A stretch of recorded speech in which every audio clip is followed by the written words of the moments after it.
Hi, everyone. Karen Roby, Adrian Kingsley Hughes here for ZDNet, talking today about Google Chrome. And as your headline suggests, Adrian, it's time to drop Google Chrome, right? Yep, that's my feeling, even though it's easier said than done. It's like dropping the iPhone. It's one of those things, yes, I think I can do it very easily. And then you actually start thinking about doing it, and it's tougher than it is. But my reasoning for saying that is that over the years, I switched to Google Chrome because I saw all the other browsers as being massive behemoths of memory hogging, disk hogging, performance sapping browsers. But Chrome's become the same. If anything, Chrome's become worse. You got something that just eats as much RAM as you can throw at it. I mean, I've got 32 gigs in my MacBook Pro, and yeah, it's by far the biggest user. And I use things like Adobe Photoshop and Premiere Pro. And so I'm sort of used to having things that use a lot of RAM. And yet here I am with, if I've got 20 or so tabs open, it's like doesn't feel good. It's time. So it's become this monster of what we all hated. And we've made this monster. We have, as users, created this monster. We wanted a browser that was fast. We wanted a browser that was responsive. But then we wanted, ooh, it would be cool if it did this. It would be cool if it did that. Let's bung in a whole bunch of features that slow it down. Let's have extensions. Extensions are great, but they bring their own sort of hell stew of performance sapping tar pits along the way. Yeah, so we've created this monster that we can't get away from in some ways because Chrome is so great across all devices. I can pick up my Android phone, pick up my iPhone, pick up my Chromebook, my MacBook, and I've got all my passwords. I can switch tabs easily. It's a great cross-platform browser, but I really feel like I'm paying the bill for that one. And also on top of that, we're working on mobile devices. It's a real battery hog on both those and Mac. The other day, we saw something that Chrome is going to get better on Windows 10. Well, it can't get much worse. That's the truth of it. We're in this position where we're working more mobile than ever. We're running on battery life more than ever.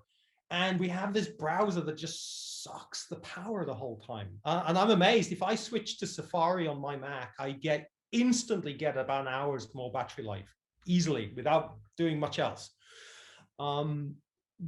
Yes, but people are very attached to Chrome.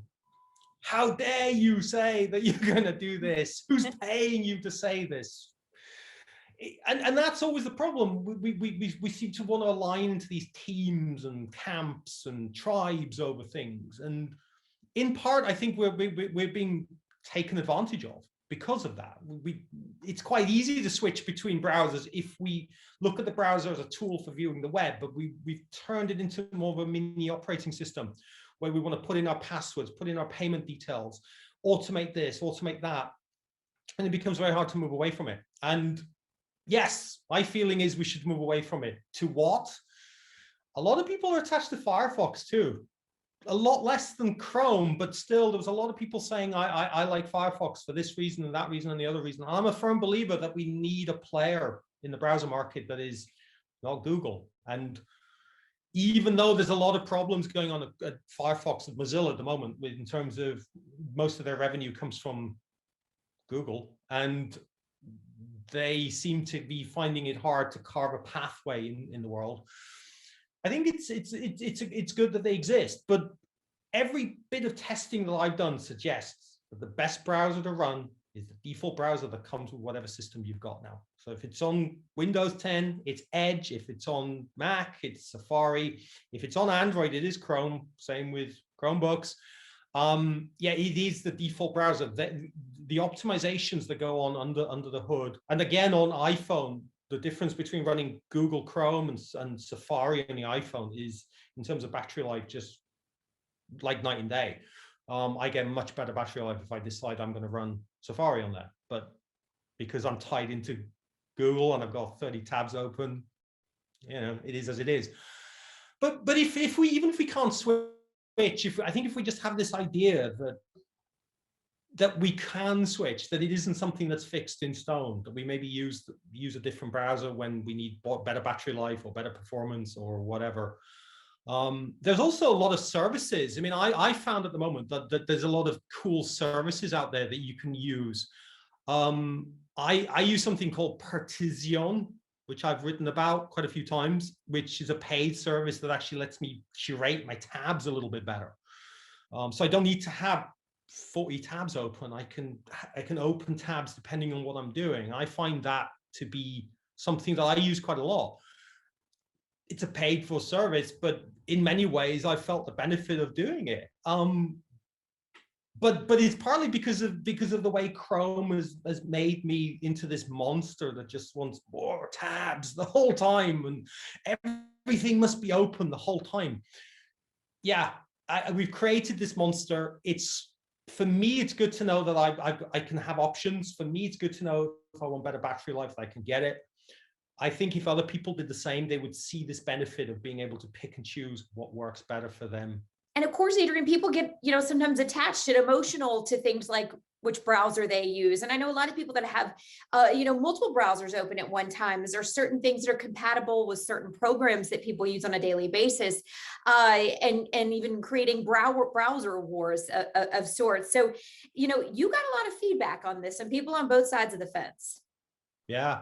It's interesting, that idea you said of browser wars, because a few years ago, it was pretty common for people to have 2 or 3 browsers on their system. And it was the era when smaller browsers like Mozilla Firefox and Opera were doing quite well. But as compatibility is sort of condensed into every browser is pretty much the same in terms of its performance and in terms of how well it works, how well it renders the web, we've sort of lost sight of this idea of wanting to shift, and Google is the one that's taken up all the slack in there in some ways. That one's interesting, and where we go from this is interesting. I think the popularity of Android has something to do with it. The increased popularity of Chromebook is also driving Google Chrome usage, I would say.